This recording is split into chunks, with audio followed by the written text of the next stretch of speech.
On the line, Omarosa. Good morning. How are you? You know, you're one of the few states that I haven't visited. I've visited most of the states in the U.S., but I've never been to Billings, Montana. Well, that's craziness. Why that? You need to make that happen.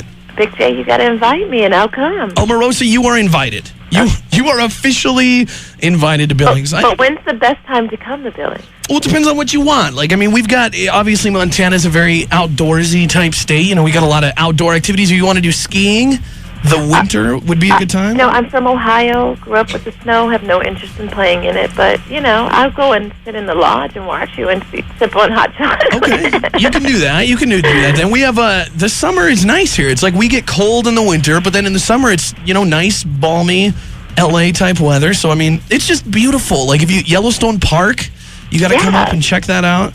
I'd be very interested. I'm sincere about that. Excellent. Well, we'd love to have you. We'll host like some big. We should do like a business forum, like Omarosa teaches business. Don't you do stuff like that? I do. I lecture all over the country. I do about 20 lectures a year. So yeah, I would love to come up and do that. All right. Well, I'm going to get with some people and we're going to make that happen. But right now, you've got a book coming out. I've got a book.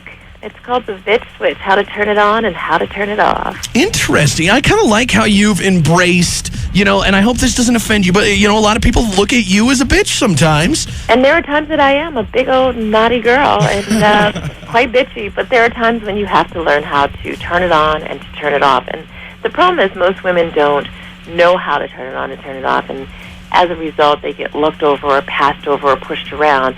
And the truth is, once you learn that tool, you can be more effective in your life, and that's really what the book is all about. Very cool. I mean, you kind of came out on The Apprentice and became kind of, you know, you got this reputation for being really bitchy, and you've just really embraced that and ran with it, and it's working. America loves the naughty girl. You can say what you want to say, but the truth is, when people turn on reality TV, they don't want to see kumbaya, hand-holding, hugging. They want to see people going at it. Mm-hmm. And that really is the fabric of what reality television is.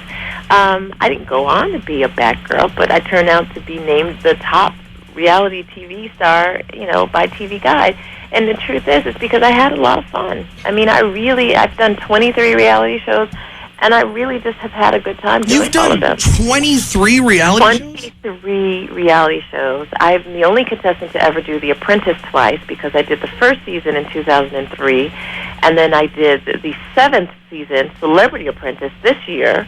I've done everything from Fear Factor to Surreal Life to the Reality Challenge. I did Celebrity Poker. I did House of Clues. I mean, I have done a ton of reality. That's crazy. Is it? I mean, it almost becomes like. Do you ever feel like you're almost playing Omarosa the character, or are you always straight real Omarosa? No, I felt like that when I did the commercials. I've done a couple of national commercials. I did Burger King. I did Can't Believe It's Not Butter.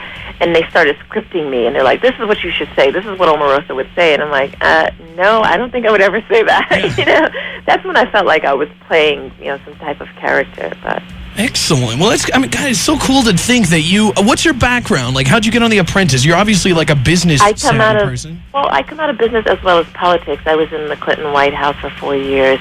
I've worked in corporate America, corporate leasing, and then I have a master's and PhD in telecom. So I thought that, you know, them choosing me for The Apprentice was a good idea. Yeah, definitely. And it's working out well for your career. What are you up to now? Like, other than promoting the book and writing a book, what's like normal life for Omarosa, if there is such a thing? I commute between LA and DC. I do a lot of consulting work in DC, government affairs work.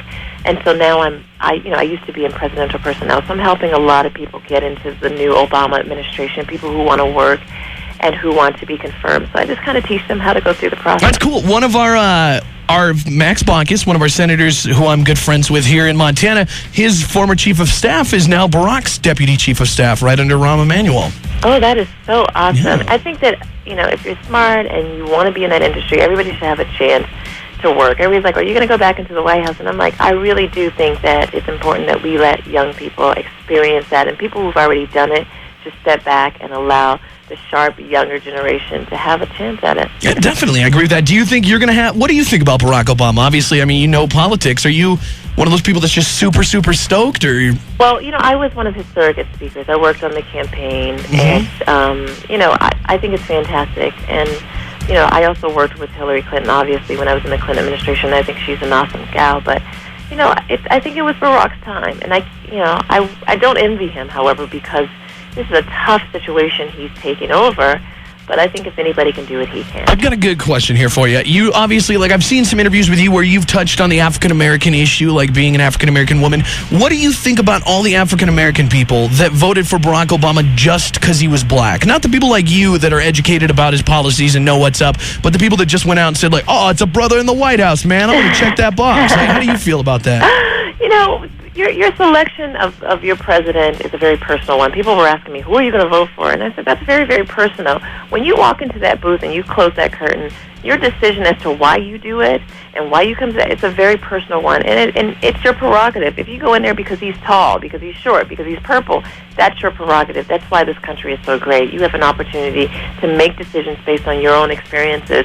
If you're an African-American male and you want to see another brother in the office, so be it. C'est la vie. That's your choice. I voted for him because I thought his platform was awesome, that I thought that he could turn around the economic conditions and really do something with health care. And I really do feel that he can secure the homeland. For those reasons and so many more, I cast my vote for Barack Obama, but other people have their own reasons. Mm-hmm. They're entitled to it. Yeah, I agree with that 100%. That was an interesting thing there. I think I've seen an interview. Have you talked about, you prefer black guys? Is that true, or am I totally making this up? I have dated every color of the rainbow. I do not. Well, because I was going to totally hit on you this morning, but then I thought maybe I was out. Darling, let me tell you something. I'm like going to Baskin Robbins, 42 flavors. I'm there. That's me. I like variety. I like variety. And right now, I'm dating somebody from Dubai, so that's about as diverse as you possibly can get, I think. Exactly. They got the money there. You are clearly a businesswoman. Pick up from Dubai. You're set. Is he one of those guys? Does he own his own huge hotel with everything gold-plated, or?